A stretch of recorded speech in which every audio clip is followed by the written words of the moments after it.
Yeah, tunawakaribisha sana. This is Heaven's Vision Gospel Church. Jihisi ukiwa mahali pazuri. And we just want to go straight to the word of God. Tuposa tuweze kusikia Mungu anazungumza nani na sisi nini siku ya leo. Bwana Yesu asifiwe sana. Bwana Yesu apewe. Bwana Yesu ainuliwe. Amen. Amen. Sema amen kubwa kama ni ya Mungu. Unajua? Praise the name of the Lord. Amen. Hallelujah. Amen. Thank you so much. Nataka tuweze kusikia neno la Bwana asubuhi ya leo ama mchana wa leo kutoka katika kitabu cha Mwanzo. That is our scripture, our key scripture, mahali ambapo tutaitoa na kisha tutaweza kusoma a few scriptures hapo mbele, na naamini ya kwamba tumekuja mahali palipo sawa. Mara mingi nimesema hapo awali, mambo mawili hutuleta katika nyumba ya Bwana mara mingi. Moja ni kuweza kumwabudu Bwana, na katika kumwabudu Bwana kuna sehemu mingi sana za ibada ama kumwabudu. Moja ibada tunayotoa ni kupitia nyimbo tunazoimba. Moja ibada tunazofanya ni kupitia maombi tunayoelekeza kwa Mungu na mioyo ya kunyenyekea. Ibada moja wake ibada pia kumwabudu Mungu pia ni katika matoleo yetu na mambo mengine kama yale yanayoelekea kwake Mwenyezi Mungu. Baada ya kuabudu, jambo la pili inakuwa ni wakati wa kuzungumziwa na yeye Bwana. So that is number 2 reason why we also come to church, that we come that God can minister to us, that we can be ministered unto by our God and our Father. And how does he minister to us? Through his word. Na nimesema pia that this is the mind of God. Biblia ni mawazo yake Mungu, aliiweka katika maandiko kupitia watumishi wake, ndiposa tuweze kuwa tunajua ni nini haswa ambayo anataka tuweze kujua katika ulimwengu huu na tuweze kutenda katika ulimwengu huu. Bwana Yesu asifiwe sana. So those are two things that bring us to church, and it's a blessing. It's a blessing. Leo I want to speak about promises. Na nikiongea kuhusu promises, na nimesema tufungue Genesis. Already some of us we know the main character tunayetaka kuzungumzia, ambaye ni mtu anaitwa Abraham. Mwanzo sura ya 12, Genesis chapter 12, Bible inasema ya kwamba the Lord, verse 1, Mwanzo 12 mstari wa kwanza, wa pili na watatu, Biblia inasema, the Lord said to Abraham, leave your country, your relatives and your father's home, and go to a land that I am going to show you. Verse 2, I will give you many descendants, and they will become a great nation. I will bless you and make your name famous, so that you will be a blessing. Verse 3, I will bless those who bless you, and through you I will bless all the nations. Praise the name of Jesus. Mara tena karibu ndiposa tuweze kupata hili neno pamoja na wewe ambaye unaungana nasi ukiwa nyumbani. Feel in the right place and in the presence of God. Hata kama tuko pamoja na wewe mahali hapa, I am sure neno la Mungu linakufikia mahali ambapo ulipo. So I want to speak about promises.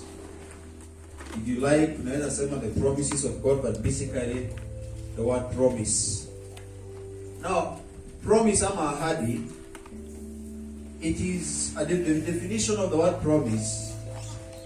It is a declaration or assurance that one will do something or that a particular thing will happen. It is a declaration or an assurance. Praise the name of the Lord. a declaration or an assurance that something or someone will be able to do something, or that a particular thing will also happen. It is also a commitment to do something. It is a commitment to do something. A promise is a commitment. There are those who say a promise is a debt. There are those who say so. A promise is a debt. Now, ninataka kuamini ya kwamba hapa sisi wote tulio hapa na tunaosikia neno hili la Bwana kwa wakati mmoja ama mwingine tumewahi ahidi mtu jambo, ama umewahi ahidiwa jambo. You've ever been promised, or you once promised somebody something. Huenda kuna wakati ulijibu ama uliweza kuweka ile ahadi na ukaitimiza, ama wakati mwingine haukuitimiza. So I am sure you fall in the two categories of you did and you did not. And you yourself, you made a promise by or through your mouth, and you meant it. And you realize that promises are made. When promises are made, in most cases, we don't think about the promise and make a promise only to ourselves, maybe. But if you're making a promise to somebody, it's through our mouth. We use our tongues. And this calls us that we need to be very, very careful with the words of our mouth at all times.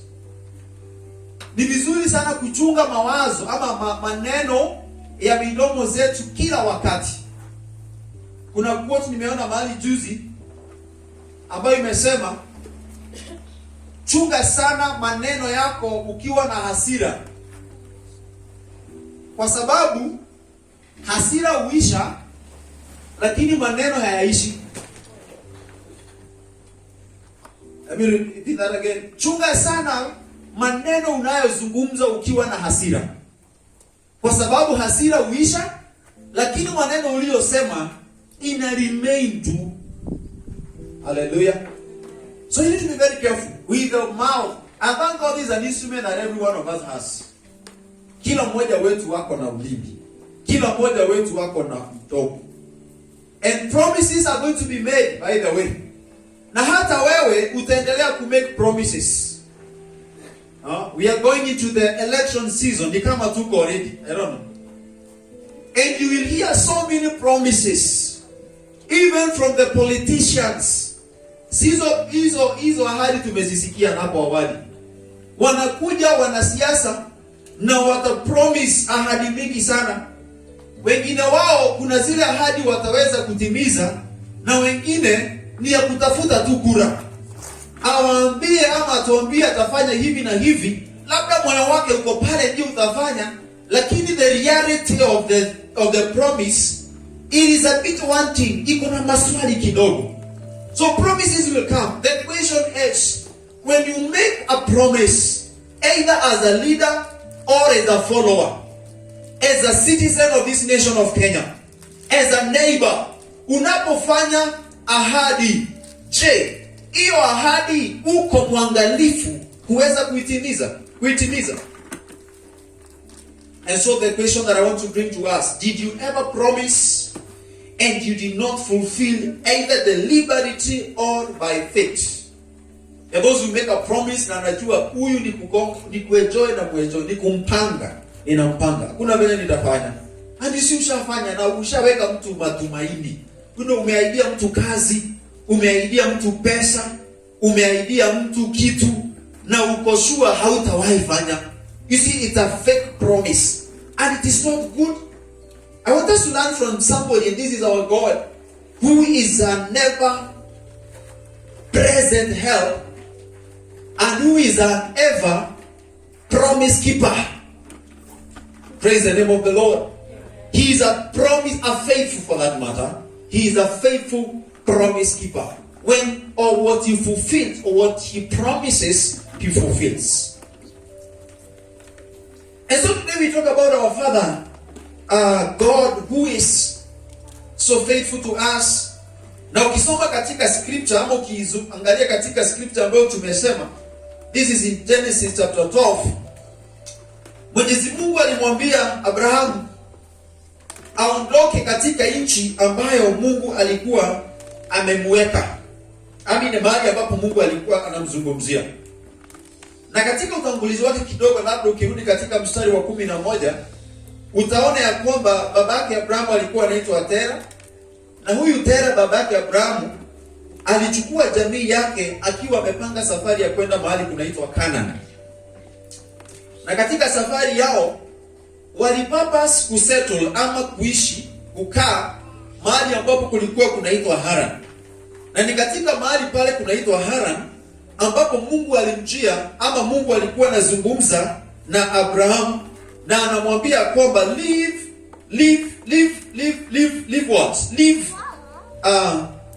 this place and go to a place that I'm going to show you.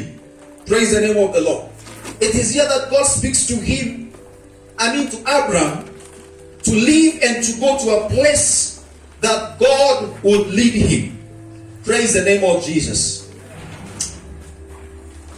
But even before that, kuna kitu ningependa tuweze kuelewa kuhusu Mungu wetu, watu wa Mungu. Mungu alimzungumzia Abrahamu katika ni kama they were in the process of a journey. They are not fully settled mahali ambapo walifaa kusettle. Hawakuwa wametulia kabisa. But then, regardless of the uncertainty ile walikuwa nayo, ile hali ya kutoeleweka, regardless of that, kuna vile ambavyo Mungu aliamua lazima nizungumze na hawa na Abrahamu ndiposa niweze kutimiza kusudi langu katika maisha yake.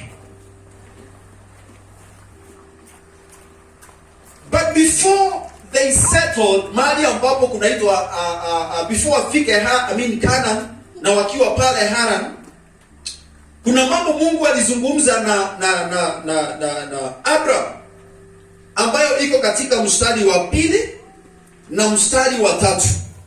Na haya mambo ambayo Mungu alikuwa anazungumza nayo ndio inatoa somo letu leo ambayo ni kuhusu the promise. There are promises that God was making, praise the name of Jesus. Or there are promises that God made to Abraham, and that is why we are learning from him today. Mungu anamwambia hivi katika mstari wa 2. Mstari wa kwanza, ondoka katika nchi yako mahali ambapo mko sasa na baba yako ama na jamii yenu. Acha jamaa yako na nyumba yako na baba yako uende katika nchi nitakayokuonesha. Verse 2 anasema hivi: nitakufanya wewe kuwa taifa kubwa. That is a promise number 1 that God made to Abraham. Akamwambia nitakufanya wewe kuwa taifa kubwa. I will make you into a great nation. Bwana Yesu asifiwe sana. And let me tell you this. Look at me. Let me tell you this. When God says, he does not change his mind. Whatever God says, he means that. Whatever God says, he means it, and he does not change his word. So anamwambia nitakufanya wewe kuwa mkubwa. And you know the word of God is very particular in his word, and even in his wording, maneno anayosema. Akisema nitakufanya kuwa mkubwa, to you into a great nation. Ukiendelea kusoma Mwanzo kutoka pale chapter 12, you realize that indeed God was so much faithful to Abraham, and the promises ambazo tunazisoma pale, they came to be. God fulfilled many of them. Some yet, because some hazikuweza kufikiwa, lakini out of the many promises ambazo ziko katika Biblia zilikuja kutimia, na zingine hata katika vizazi vyetu zinatimia. Praise the name of Jesus. So God says, I will make you into a great nation. Number 2 ambayo Mungu alimwambia Abrahamu, I will bless you. That's a promise. Nitakubariki. Nikikwambia ni kumaanisha kwamba nimejitolea kufanya jambo fulani, na hiyo it's upon me, not upon you. It is upon you who has said it. You may want to follow, yes, but mwenye akona uzito ama the final say, it is me who is saying that. And so God is talking to Abraham and he's like, I will bless you. And number 3, Mungu akamwambia Abraham kabla atoke, akamwambia hivi, I will make your name great. Hautaitwa tu mtu mdogo. And note, this particular time, Abraham haitwi Abrahamu, anaitwa Abram. And God anamwambia kwamba the moment you do what I'm saying, I will make your name to be a great name. Leo hii ukweli ni kwamba hakuna mtu ajui Abrahamu. Hata watoto wanajua kuna mtu anaitwa Abrahamu. Uzao wake umeenea ulimwengu mzima. And God made sure that what he said about him, he will fulfill it. And for sure, God did fulfill that. Praise the name of our Lord. He also says, number 4, you will be a blessing. Wewe utakuwa baraka. And number 5, he says, I will bless those who bless you. And now let me tell you this even before I continue. Tunaposoma hizi promises, sisi ambao tuko chini na ni uzao wa Abraham, ni vizuri watu wa Mungu tuweze kujua kile ambacho Mungu ameandika ama kimeandikwa, kimenakiliwa katika neno la Mungu. It is our word. It is my word. It is your word. So Mungu anaposema nitakubariki, he means it. Na anapoongea kuhusu mtumishi wake anaitwa Abrahamu, it is a part of scripture that you need to own. Wanaweza sifiwe sana. Ni sehemu moja scripture unafaa kusema, iwapo Mungu alimpromisia Abrahamu ya kwamba nitakubariki, na wewe unasema that is my word, I will also receive the blessing. Anaposema ya kwamba nitabariki wanaonibariki, unasema nami pia watakao nibariki Mungu nao pia wabariki. And the same one to apply upon every believer. Praise the name of Jesus. Verse 6 it says the same conversation ambayo Mungu anafanya na Abraham, anamwambia I will curse who curses you. Anayekulaani nami pia nitaweza kumlaani. And verse 7, promise number 7, people will be blessed through you. Watu wanabarikiwa kupitia wewe. Bwana Yesu asifiwe sana. What a good one. Imagine wewe ukiwa channel of blessings to other people. Bwana Yesu asifiwe sana. You becoming a channel of blessing to other people.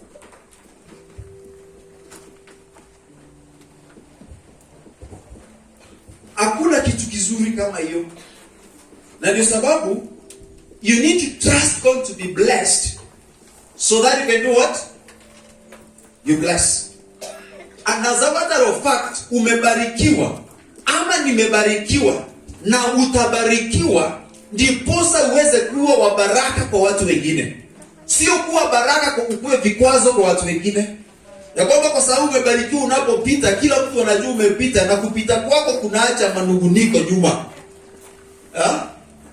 Kunaacha manunguniko nyuma. Hapana, you should be blessed and be very careful with what you have been blessed. You thank God for it and bless others too. Praise the name of Jesus. Ndio sababu Mungu alikuwa anamwambia huyu jamaa ya kwamba mataifa yote yatabarikiwa kwa sababu ya. Praise the name of Jesus. And so as I've said, ukisoma huko mbele katika chapters ambazo ziko pale mbele, you realize that indeed God was so faithful to keep his word katika maisha yake Abraham. And that is exactly what he does to his people. Exactly that is what God does to his people. When he promises, he fulfills. God's promises are full of power. You should note that. God's promises are full of power. I want to give you a few promises that God has given and that God has put, that God has promised you rather. Bwana asifiwe sana.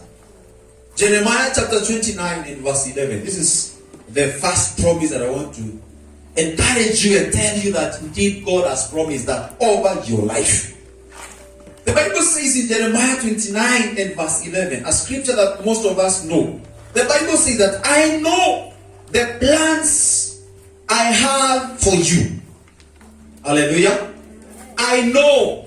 In other words, Mungu asi ati yeye ni kushtukiwa, anashtukiwa kuhusu kile ambacho anakusudia na maisha yako. Sometimes when you prosper or when you progress in life, it is not by accident. God knew it.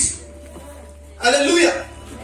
Mungu alielewa vizuri sana na alijua. Na ndio sababu anasema I know the plans I have for you, declares the Lord. Plans to prosper you, to give you hope and the future. Maisha ya kufanya wewe unawili vizuri. Let me tell you what Mungu, na nimesema hapo awali. Actually I said this even in the morning. It is so powerful the moment you understand the word of God. Na the moment the word of God is coming to us, chukua hiyo neno kama yako. It is not like so and so should be blessed. Hapana, it is about me. It is about you. Wewe unasikia hii. And ni vizuri uweze kuelewa regardless of how situations are today. Regardless of the difficulties of the economy of our country today. Regardless of the health status, ile hali ya mwili mdhoofu, biashara imekuwa ngumu, jamii ngumu, hali mambo mazito. Regardless of that, Mungu anasema hivi. Anasema niko na ufahamu. I'm not a stranger to your life. I'm not a stranger to your destiny. I'm not a stranger to the plans that you have. Ile deal uko nayo ya biashara, siko stranger, I know. In fact, I know the next project that you want to do. God is not a stranger to that. He knows. So usimtishe Mungu atimwambie Mungu surprise. Mungu si wa kusurpriseiwa. He knows it. Bwana Yesu asifiwe sana. He knows it. So if there's any one of us who think you are alone, you are not alone because God is with you. You're not alone. Let me tell you this. Wewe unanisikia ukiwa nyumbani, you are not alone. God is with you. And so he says, I know. That's a promise, by the way. I know the plans I have for you, declares the Lord. Bwana asifiwe sana. Let me not dwell there so much. Deuteronomy chapter 3. Deuteronomy chapter 3. Na tunapomaliza ibada ya siku ya leo, hizi promises nataka uzizungumze juu ya maisha yako, and you'll be surprised kwa kile ambacho Mwenyezi Mungu atafanya katika maisha yako. Bwana asifiwe sana.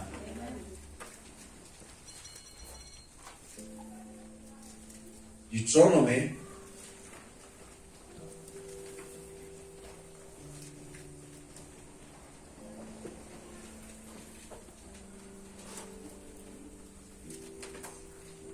another promise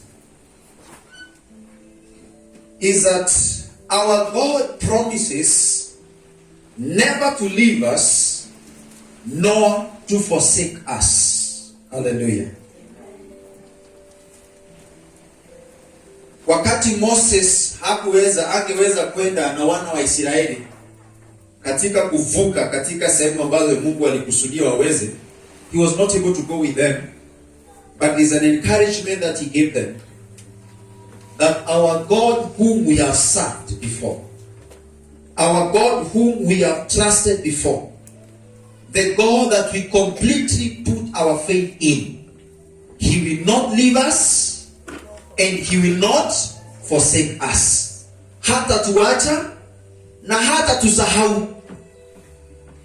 Kuna mahali Biblia inasema ya kwamba mwana ama mama anaweza akasahau mwana, lakini Mungu wetu ni ngumu sana akusahau wewe uliye mwanae, wewe uliye na uhusiano na yeye. He will not do that.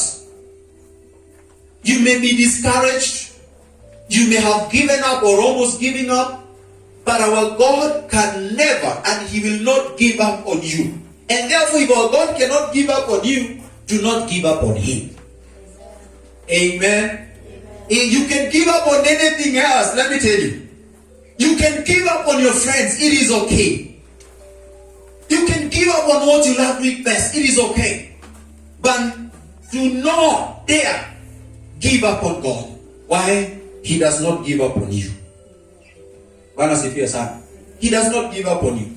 Totally trust in Him. Even if it's all hope is gone. Even if you are alone in the situation that you're going through, na inakaa ni kana kwamba even your closest friend haelewi. Unamwangalia hivi ni yani unielewi. Unajaribu kujieleza, inakaa ni kana kama imezindikana kabisa, haelewi. The truth of the matter is God understands. Oh, yes. Hallelujah. God understands it. Hata hiyo hali ngumu kabisa. God even understands the situation that we are in as a country. COVID has been an issue, a big one for many people. A big one. Sasa tunapoongea kuhusu usalama wa nchi, it's an issue. Especially katika hali ya uchumi na katika hali ya ukame. There are people, and I saw the other day that watu wanajaribu kuenda kwa kisima fulani kuchota maji, na just within the area kuna mifugo wengi sana wako huko wamekufa. Actually they are smelling kwa sababu unaona hizi wakitapaka nini huko. And people are going for water, and some mamas are like, hatuna chakula, tunapata chakula mara moja kwa siku. And for them they are like, hata kikosa tupate maji. That's a very serious situation. But you know what? Unafikiria Mungu amesahau wale watu? Mungu anawaelewa vizuri. And Mungu hajawaacha. He actually, kama Mungu amekuwa amewaacha, hawangekuwa pale, angewasweep wote complete. But for him he does not. So even for you, encourage yourself and know that indeed God is so faithful over your life. Praise the name of Jesus. Another promise that God gives to us is that He is our strength. I will strengthen you. Kama kuna kitu tunahitaji kama saa hii ni kutiwa nguvu. Na Mungu atuambie ama mtu akuambie ninakupiga jeki fulani, jitie moyo. Wanaweza sifia sana. Let's look at Isaiah chapter 41. Isaiah 41. Biblia inasema hivi, Isaiah 41. Listen in silence before me. Nisome Swahili. Isaiah 41.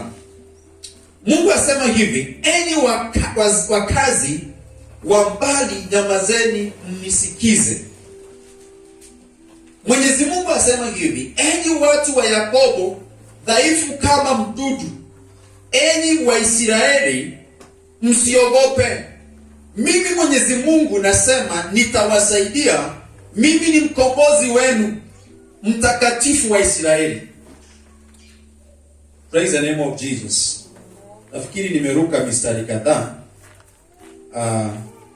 Nimeruka kutoka verse 1 to 14, but I meant verse 1 to 2. Good. And actually naongea to the same thing ambayo nilihitaji kusema. So verse 1, Mungu asema hivi, enyi wakazi wa mbali nyamazeni mnisikize, enyi mataifa jipeni nguvu, jitokezeni mkatoe hoja zenu na tuje pamoja kwa hukumu. Verse 2, nani ila mimi aliyemwita shujaa toka mashariki, mtu ambaye hupata ushindi popote aendako. Mimi huyatia mataifa makuchani mwake, naye huwaponda wafalme chini ya miguu yake. Upanga wake huwafanya kuwa kama vumbi, kwa upinde wake huwapeperusha kama makapi. Yeye huwafuatia na kupita salama, huenda kasi kana kwamba haguzi chini. Nani aliyefanya yote haya yatendeke? Tusonge mpaka mstari wa 9 wa 8. Sikilizeni ewe Waisraeli, mtumishi wangu wewe Yakobo, ambaye nimekuchagua wewe, mzao wa Abrahamu rafiki yangu. Wewe niliyekuleta toka mwisho ya dunia, wewe niliyekuambia wewe mtumishi wangu. Mimi sikukutupa bali nilikuchagua. Verse 10. Basi usiogope, mimi nipo pamoja nawe. Usifadhaike, mimi ni Mungu wako.